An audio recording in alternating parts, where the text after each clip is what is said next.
우리가 성서주일로 지키는 주일입니다.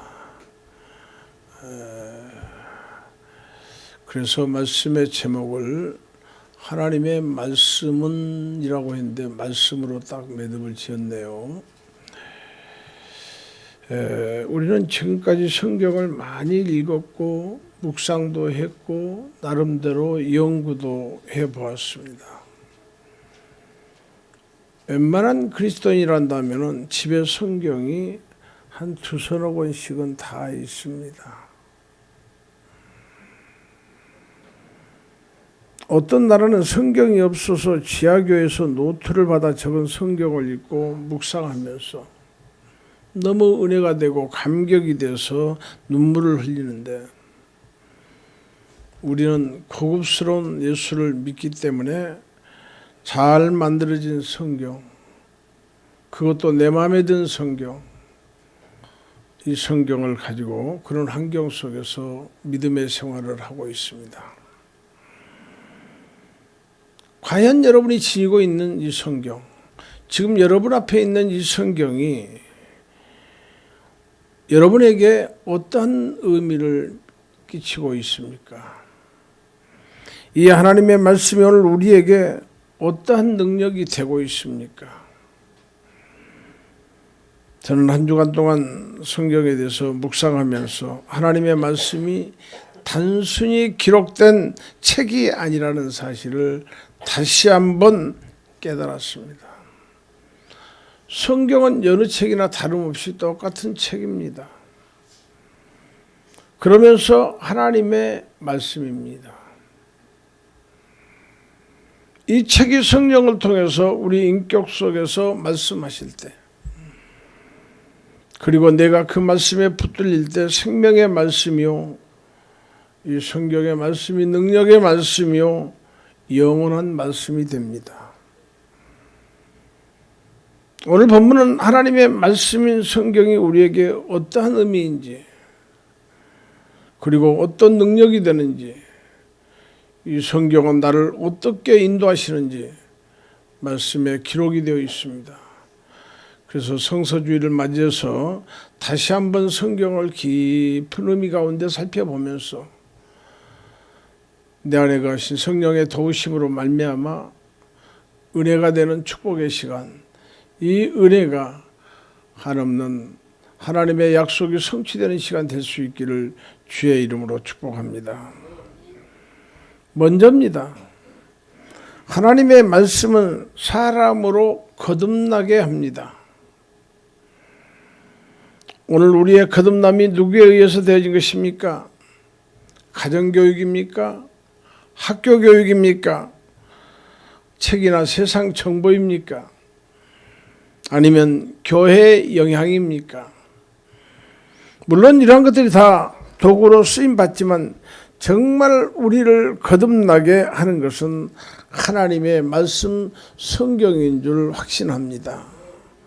본문 23절 말씀에 보면은 너희가 거듭난 것은 썩어질 씨로 된 것이 아니요 썩지 아니할 씨로 된 것이니 살아있고 항상 있는 하나님의 말씀으로 되었느니라. 여기에 보면은 거듭남이 무엇이냐? 곧 하나님의 사람으로 회심 변화된 것이 무엇이냐? 하나님의 말씀으로 이루어진다는 것입니다. 믿으시기를 바랍니다. 말씀이 우리를 변화시켰습니다. 그리고 지금도 우리를 변화시켜 가고 계십니다. 늘 성화시켜 가고 계십니다. 히브리서 4장 12절 말씀에 보면 하나님의 말씀은 살아있고 활력 있어 좌우에 낯선 어떤 금보다도 예리하여 혼과 영과 및 관절과 골수를 찔러 쪼개기까지 하며 또 마음의 생각과 뜻을 판단하나니 그랬습니다. 그 말씀이 우리의 삶 속에 깊이 들어와 내적으로 역사하십니다.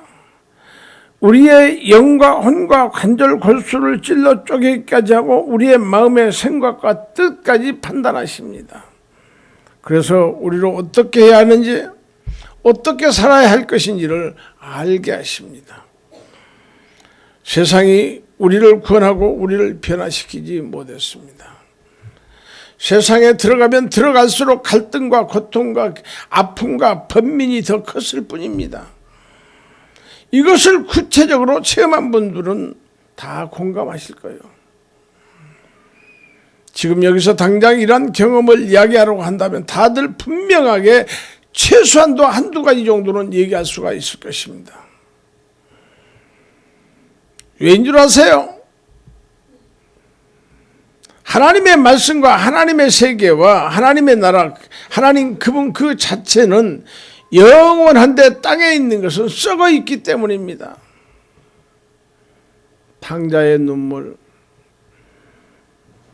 그 밖에 모든 찬송의 가사라든가 이런 걸 보면은 세상 밖에 나가가지고 상하고 찢긴 심령들이 돌아오게 하는 그것이 바로 어떤 뭐냐? 누가 가자 하고 끌어당기는 것이 아니라 하나님의 말씀이 나의 앞길을 인도하신 줄 믿습니다. 찰스 다윈에 얽힌 재미있는 이야기가 있습니다. 진화론은 창시자인 다윈은 1883년 진화론을 전개하면서 원숭이가 진화돼서 사람이 됐다라고 얘기를 했습니다. 최초의 단세포 생물이 점차 진화되어서 고등동물이 되었고 마침내 인간으로 진화되었다는 이론입니다. 이렇게 진화론을 설정한 다윗은 원숭이와 사람 사이에 중간고리가 분명히 있을 것 아닌가, 이것을 찾기 위해서 자기가 연구하는 것을 이론이 타당성을 인정을 받을 수 있게끔 하기 위해서 그 중간고리를 찾으러 배를 타고 미개한 원주민 섬을 찾아갔습니다. 남양군도 어느 섬에 도착했을 때 그는 분명 사람으로 생겼으나 원숭이처럼 생활하는 집단을 보았습니다. 그들은 벌거벗고 닥치는 대로 먹었습니다.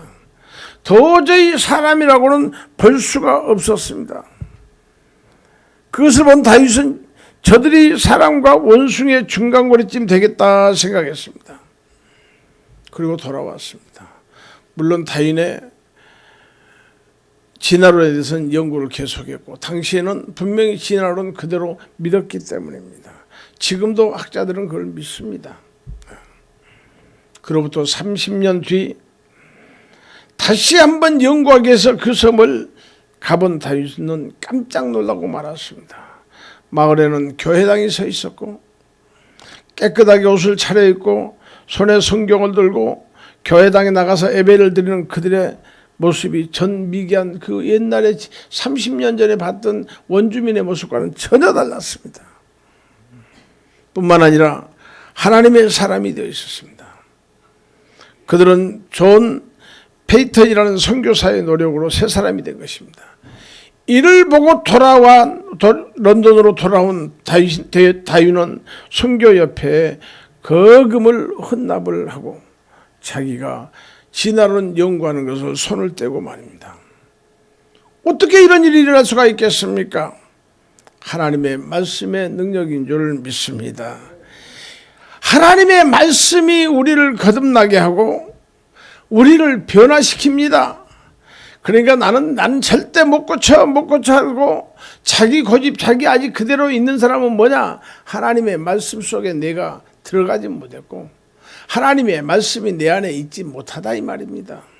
하나님의 말씀이 나를 지배하게 되면 분명히 변화됩니다. 할렐루야. 거듭나게 됩니다. 하나님의 말씀으로 자신을 쳐서 복종하고 하나님의 사람으로 변화되고 거듭나는 여러분들 모두가 될 수 있기를 주님의 이름으로 축복합니다. 두 번째입니다. 말씀이 우리로 하나님의 뜻을 알게 합니다. 하나님의 말씀이 우리 안에 거하실 때 하나님의 진정한 뜻을 안다는 것입니다. 여러분은 여러분을 향한 하나님의 뜻을 어떻게 분별하십니까? 부자 만들어주신 하나님, 질병 치료해주신 하나님, 뭔가 이루어지신 하나님으로 생각하십니까? 하나님의 뜻과 계획은 가장 분명히 알 수 있는 길은 다른 것이 없습니다. 말씀을 통해서입니다. 다니엘은 바벨론 느부갓네살이 예루살렘을 침공할 때 유다가 망했습니다. 그래서 그때에 포로로 끌려온 귀족 중에 한 사람입니다. 그때 다니엘은 소년이었습니다. 이 다니엘이 하나님을 경외하면서 장차 바벨론과 페르시아의 제2인자가 자리에까지 오르게 됩니다. 그러나 그의 마음속은 항상 하나님이 떠나지 않았고 또한 고국에 대한 그리움도 떠나지 않았습니다. 다니엘서 6장 10절 말씀에 보면 그가 매일 하루에 3차례씩 예루살렘을 향하여 무릎을 꿇고 기도하며 하나님께 감사했다 했습니다. 기도하면서 감사했습니다. 그런 다니엘에게 궁금한 것이 한 가지가 있었습니다. 이 망한 유다가 과연 언제쯤 다시 회복하여 옛 영광을 찾을 수 있을 것인가 궁금했습니다. 그는 지금 비록 이국 땅에서 출세해서 높은 자리에 올라와 있지만 고국의 회복에 대한 기대가 컸습니다. 왜? 하나님은 우리를 망하게 하셨는가? 왜 우리가 아직도 이 땅에서 고난을 당해야 되는가? 과연 이 고난은 어느 때 끝나겠는가? 여러 가지 의문점을 가지고 어느 하루는 하나님의 말씀을 읽기 시작했습니다. 말씀을 읽다가 다니엘은 그 말씀 속에 있는 하나님의 계획과 뜻을 깨닫게 됩니다. 다니엘서 9장 2절 말씀에 보면 나 다니엘이 책을 통해 여호와께서 말씀으로 선지자 엘리야에게 알려주신 그 연수를 깨달았나니 곧 예루살렘의 황폐함이 70년 만에 그치리라 하신 것이라. 다니엘이 에레미야서를 읽다가 그 의미를 깨닫게 됩니다. 그것은 무엇이냐? 예루살렘의 황폐함이 70년이 되면 끝난다 이 말입니다. 회복이 된다 이 말입니다. 그래서 다니엘이 계산을 해봅니다. 연수를. 그랬더니 그 해는 다리오 왕이 통치하기 시작한 다음 해였습니다. 그러니까 1년만 더 지나면 하나님이 약속하신 해방의 해가 되는 것입니다. 다니엘은 이것을 깨달았습니다. 그리고 그것을 깨닫는 순간 모든 것이 다 풀렸습니다. 왜 하나님께서 이 민족에 고난을 주셨는지, 그리고 어렵고 복잡한 세상의 역사 속에 하나님의 구원이 있고 하나님의 섭리와 다스림이 있고 우리는 그 안에 있다는 사실을 알았습니다. 이것을 깨닫는 순간 다니엘은 하나님 앞에 기도하기 시작합니다. 그리고 하나님의 뜻을 분별하면서 하나님만 바라봅니다. 이렇게 하나님의 말씀은 다니엘뿐만 아니라 오늘 저와 여러분을 향해서 당신의 뜻을 가르쳐 주신 줄 믿습니다. 하나님이 나를 어떻게 사용하실 것인가? 어떻게 인도하실 것인가? 다른 곳에 찾지 말고 성경 66권에서 나를 향하신 그 옛날에 만세전에 감춰졌던 그것이 드러날 그때가 과연 언제인가? 내가 과연 하나님의 뜻에 따라서 사용받을 때가 언제인가? 하나님의 말씀을 읽으면서 그 말씀 속에서 나를 발견할 수 있는 여러분들 될 수 있기를 주의 이름으로 축복합니다. 세 번째입니다. 하나님의 말씀이 우리의 길을 인도하십니다. 시편 119편 105절 말씀에 보면 주의 말씀은 내 발의 등이요 내 길의 빛이니이다. 하나님을 거역하는 이 세상은 마치 어두운 밤과 같습니다. 하지만 그 어두운 세상에서 우리에게 밝은 빛이 있는데 그게 바로 하나님의 말씀 예수 그리스도인 줄 믿습니다. 주의 말씀은 우리로 구원의 길로 가게 하시고 하나님 안에서 복된 삶을 걸어갈 수 있도록 인도하십니다. 할렐루야. 디모데후서 3장 6절에서 16절에서 17절 말씀에 보면은 모든 성경은 하나님의 감동으로 된 것으로 교훈과 책망과 바르게 함과 의로 교육하기에 유익하니 이는 하나님의 사람으로 온전하게 하며 모든 선한 일을 행할 능력을 갖추게 하려 함이라. 하나님의 말씀은 내가 살아가는 동안 교훈과 책망과 바르게 함과 의로 교육을 줍니다. 이런 말씀이 내 마음속에 날마다 요동치니 우리가 어찌 패망의 길로 나가겠습니까? 내가 실패의 길, 내가 어두운 길로 가게 되면 하나님의 말씀이 등불이 되어 거기 어둡다, 밝은 데로 오라 인도하실 텐데요. 주의 말씀이 내 인생의 생명과 축복의 길로 인도해 주시고 바르게 이끌어 주신다는 것을 기억하시고 하나님의 말씀이 여러분의 심령 가운데 늘 함께 할 수 있기를 주의 이름으로 축복합니다. 네 번째입니다. 하나님의 말씀은 형통한 자의 삶을 살게 합니다. 우리가 그토록 애타게 기도했던 형통한 삶을 살 수 있도록 하신다 이 말입니다. 이 형통 가운데는 모든 것이 포함됐습니다. 돈이 필요한 사람은 아버지 돈이 얼마 있어야 되겠습니다. 병든 분들은 내가 질병 치료 받아야 되겠습니다. 뭐 자녀가 문제 있으면 내 자식을 이래야 되겠습니다. 가정 문제가 있으면 가정 문제 이래야 되겠습니다 하는데 이건 부분적인데 형통이라는 것은 모든 것이 다 들어갔다 이 말입니다. 하나님의 말씀이 우리를 형통한 삶으로 나아가게 합니다.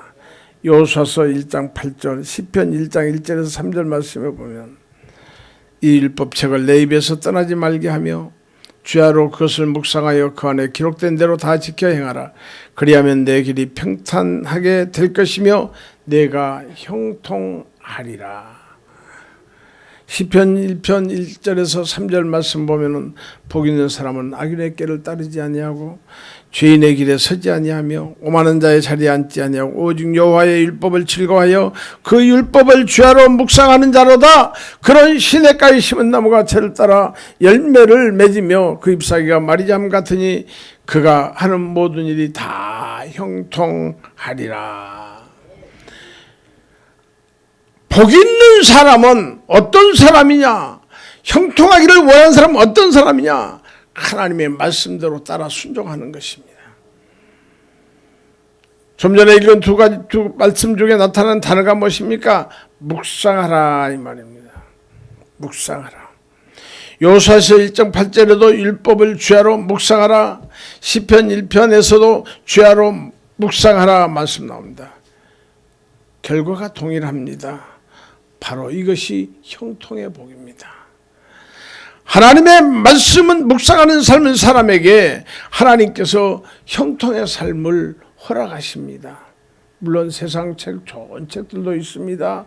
그러나 늘 하나님의 말씀을 묵상하세요. 여러분, 형통한 삶과 형통한 축복, 그것은 하나님의 말씀 안에 있는 줄 믿습니다. 하나님의 말씀을 묵상할 때 형통한다니까요.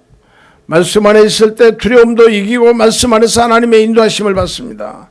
보세요. 하나님께서 여호수아에게 율법을 주야로 묵상하면 형통하게 하리라고 하시면서 이어서 내가 내게 명령한 것이 아니냐. 강하고 담대하라. 두려워하지 말며 놀라지 말라. 내가 어디로 가든지 내 하나님 여호와가 너와 함께하느니라 하시니라. 이 말씀을 통해서 보면은 하나님이 함께 하시겠다는 것입니다. 세상에 하나님이 함께 하시는 삶처럼 정말 형통한 일이 어디가 있겠습니까?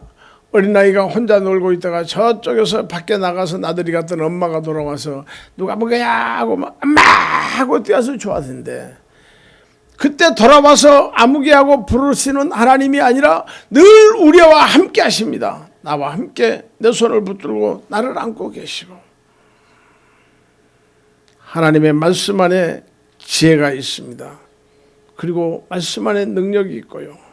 그 말씀을 통해서 우리는 하나님의 뜻과 계획을 분별합니다. 그러기에 세상이 어떠하든 두려워하지 않고 강하고 담대하게 나갈 수 있는 것입니다. 그래서 복된 것이에요. 여러분, 겁 많아가지고 발발발 질리는 것이 낫습니까? 어디를 가든지 강하고 담대하고 어깨 펴는 것이 낫겠습니까? 에? 그렇죠. 어떤 사람은 사람만 봐도 하잖아요. 응? 기피증 환자들 사람만 봐도 이러잖아요. 하나님과 함께하면 강하고 담대한 것이 사람이기 때문에 어디든지 무엇을 하든지 앞으로 뛰어나가 주 예수 그리스도를 부르짖고 주의 역사를 이루게 한 줄 믿습니다. 아름다운 한 여성이 친구로부터 책 한 권을 선물로 받았습니다. 그녀는 조금 있다가 무미건조하고 재미가 없어서 구석에 처박아 두어버렸습니다. 가끔 그러지 있죠. 책 보다가 에이 재미가 없어 하고 집어 던져놔버리는 경우 있죠. 며칠 후 어떤 모임에서 그녀는 우드라는 잘생기고 매력적인 청년을 만났습니다. 그와 이런저런 얘기를 하던 중 그녀가 말을 꺼냈습니다. 얼마 전에 내가 책 한 권을 읽기 시작했는데 그 책의 저자 이름이 우드예요. 당신 이름과 똑같아요. 우연치고 정말 큰 우연이네요. 그러자 그 청년이 하는 말입니다. 우연이 아닙니다. 제가 바로 그 책의 저자 우드입니다. 그날 저녁으로 집에 돌아온 아가씨는 우드의 책을 읽기 시작했습니다. 얼마나 재미가 있었던지 밤을 새워서 다 읽고 말았습니다. 그런 후에 그 아가씨는 그 책의 저자와 결혼해서 그의 부인이 되었다는 이야기입니다. 어떻게 이렇게 몸이 건조해서 집어 던져놔버렸던 책을 재미있는 책으로 보고 또 보고 볼 수가 있었겠는가? 한마디로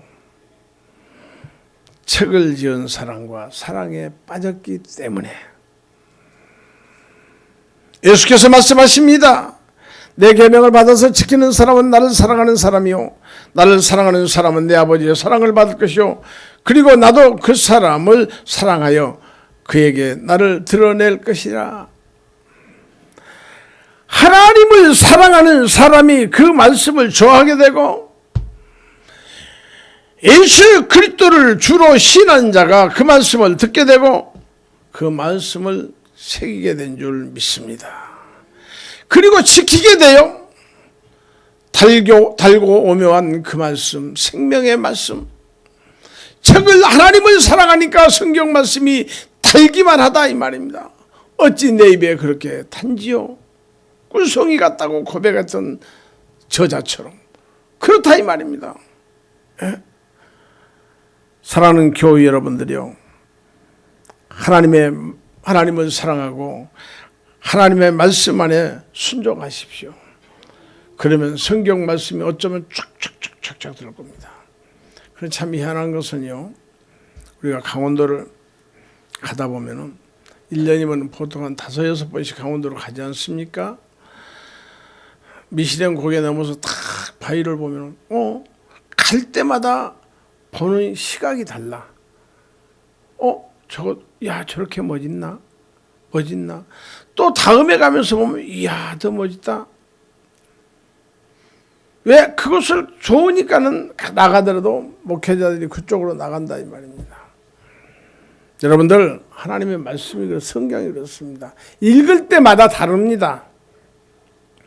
어떤 때는 북쪽을 봐라, 어떤 때는 남쪽을 봐라, 어떤 때는 서쪽을 봐라, 어떤 때는 이거를 어떻게 해라. 말씀이 그때마다 다릅니다. 어떤 마음으로 읽으니까 그럽니까? 하나님을 사랑하는 마음으로. 하나님은 말씀을 통하여 우리가 하나님 안에 어떠한 결정과 선택을 해야 될지, 어떠한 일을 하며 가야 할지 그 뜻을 잘 가르쳐주고 있습니다. 인생 여정 실패 없이 승리의 삶을 살기를 원하시면 하나님의 말씀 붙들고 나아가는 여러분들 될 수 있기를 주의 이름으로 축복합니다. 하나님의 말씀은 우리 인생길에 빛을 비춰주십니다. 빛을 비춰주세요. 때로는 교훈하십니다. 때로는 가르쳐주십니다. 자, 이 좋은 말씀 하나님 사랑하고 이 말씀 사랑하시기를 주의 이름으로 축복합니다. 그래서 말씀을 좋아하고 말씀 앞에 겸손히 순종하며 살아가려고 할 때에 하나님의 말씀은 말씀이 된 줄 믿습니다. 말씀이 될 때 우리는 능력의 사람이 될 것이고 축복의 삶을 살게 될 것이고 우리가 가는 곳곳마다 우리가 머무른 곳곳마다 하나님의 나라를 이뤄나가는 하나님의 백성들이 될 줄 믿습니다. 하나님 사랑합시다. 그리고 사랑하는 마음으로, 하나님 사랑하는 마음으로 성경을 보아서 오늘 주신 말씀대로 우리 모두가 다 변화되고 우리 모두가 다 허락하신 바 은혜와 복을 받아 누릴 수 있기를 주의 이름으로 축복합니다. 기도하십시오.